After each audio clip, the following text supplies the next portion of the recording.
Hey guys, Sig here. So today I'm bringing you the inaugural video and what's going to be a series that I try to keep up with in the future about the lore of Heroes of the Storm. So Heroes of the Storm being a MOBA, first of all, MOBAs are not really known for story because they're just by nature a PvP game. And so I have a friend also that asks me all the time about what the lore of the game is, and a lot of people in general, I guess, don't know what it is. But today the Heroes of the Storm team released a new comic that is laying out the original story of the game now, and so it seemed like a really opportune time to just kind of throw something together for you guys, talking about the basis of Heroes of the Storm and where it takes place and who runs it and sort of what has happened thus far. So let's get into it.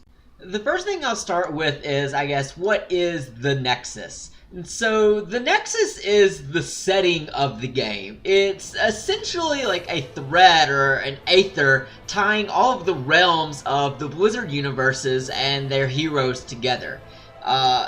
In the original vision of the game, it was just like a generic red god versus blue god. Like I said, there's not a lot of thought put into story for making a MOBA game. And actually, like, in the beta tutorial of the game, which was narrated by Uther, when Uther was like telling you the concept of the game, he actually said, try not to think too hard about it. So the Nexus is made up of realms, and these realms are ruled by realm lords who themselves serve as the default announcers for the maps in game. And the other interesting thing about the Nexus is that most of the heroes in the Nexus have died in their original game. Not all of them, but most of them. And so, in the absence of any greater story, a lot of the community just kind of came up with this fan theory of the Nexus essentially being like a Valhalla for the other characters of other Blizzard games, fighting out some proxy war for some unknown higher beings. So, that being said, what are the realms of the Nexus? The realms of the Nexus, like I said, are the battlegrounds that you play the matches on. And they're represented by a lot of Blizzard games. So there's like the Caprulu sector from StarCraft, which has the maps of Braxis and Warhead Junction. There's the Eternal Conflict, which is based on the Diablo series that has the maps Battlefield for Eternity and Infernal Shrines. And there's Earth that Overwatch takes place on, Future Earth, which features Hanamura and also Volskaya Foundry. But before any of these, there were the Nexus Originals. And they are represented by, first of all, there's Mist Harbor, which has the map Blackheart Bay, which is one of the launch maps. There's King's Crest, which has the maps Dragonshire and Garden of Terror. And then there's Ravencourt, that has the maps Cursed Hollow, Haunted Mines, and Towers of Doom. And lastly, there's Luxoria, which is a sort of desert location holding the maps of Sky Temple, and beneath the temple is the Tomb of the Spider Queen. And so, as I said, each battleground is narrated by its realm lord, and these realm lords frequently are engaged in some sort of higher conflict. And in Ravencourt especially, these maps are unique in that they are the only ones that feature two announcers on the battleground, sort of arguing back and forth with each other for control of the realm via the fighting heroes. And they are the Raven Lord and the Gravekeeper. And through the dialogue that you hear them over the course of the game, you realize that the Raven Lord regards the Gravekeeper as an usurper of his territory. But, so the history and the motives of these guys and their fight, all that has been, like I said, left pretty vague thus far. That is until the very first Heroes of the Storm comic, which is called Rise of the Raven Lord. It's 10 pages long. This is the first official lore for Heroes of the Storm, and they released this comic back at the end of April of this year, right ahead of what was their Dark Nexus event. And so, in this comic, the Raven Lord, you find out that he's been watching the Nexus for thousands of years. And at the furthest edge of the Nexus, there's some terrible invasion that is coming. And only he has the power and the will to stop it. But to accomplish this, he's looking for someone named Orphea. And time is running out. They have to find her faster. And in order to hold off the threat, he decides that he has to conquer a new realm. And in order to do this, in an act of desperation, he summons some beings from the Dark Nexus. And this was the Dark Nexus event, where the beings that he summoned were Alarak, Gul'dan, and Dehaka, but he wound up in the comic actually putting Dehaka down, unfortunately, so that skin was not added to the game. The next thing that happened after this was the second comic, Secrets of the Storm. This was released at the end of July. It also is 10 pages long. And in this comic, it features Deckard Cain, who is one of the NPC characters, actually, from the Diablo series. And he had been added to Heroes in April. And so, in the comic, he runs into some young girl in the forest of Dragonshire by chance. And it turns out that this girl is Orphea, who the Raven Lord said he is looking for. And so, Orphea takes Cain and takes him over to some ridge and shows him where the Dark Nexus is coming onto the land. Deckard decides to take Orphea with him to the court of King's Crest, where he somehow has the ear of the land's ruler, who is the Lady of Thorns, who is the announcer for Dragonshire. But unfortunately, you find out there is some curse that has fallen on the ruling family of King's Crest. And the Raven Lord first, though, has set his eyes on claiming Alterac Pass. So this is the newest battleground that was added to the game, and it was released June 19th, and this was 1 week before the second comic.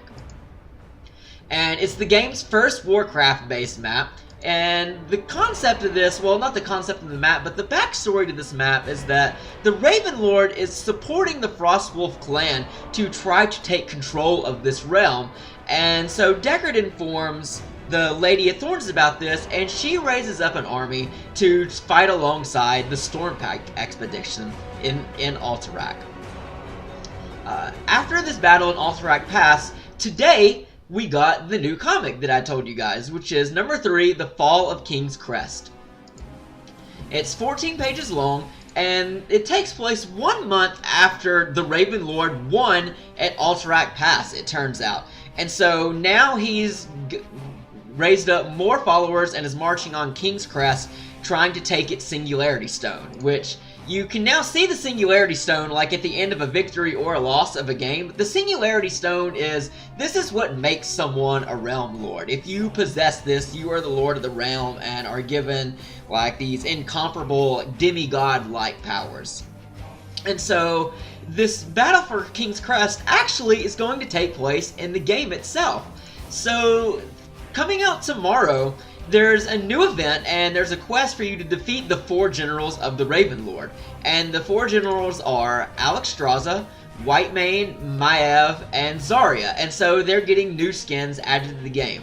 And for the quest for the event, you get to choose at the end of it one of 2 tents for a new mount. And so it's the same mount, it's just different tents. And then they're also adding, as they always do, a whole slew of new, these are event-themed banners, sprays, emojis, and portraits and everything. Moreover, this is actually this year's Halloween event. So all of the previous year's Halloween skins will be up and available again during this event, which starts, as I said, tomorrow, going until October 23rd. The other thing that's happening during this event is the Garden of Terror map has been reworked, and it's been on the PTR for the past couple of weeks and is getting released tomorrow. And so this is awesome for the game, but it's also relevant to the lore and the story of the game, and that the announcer, the Realm Lord for the Garden of Terror, is Queen Nightshade, who is the sister of the Lady of Thorns, who rules Dragonshire. And so this is where both these maps take place in King's Crest, and these 2 Realm Lords, although they are not on the same map, they are on separate maps, but still antagonistic to one another.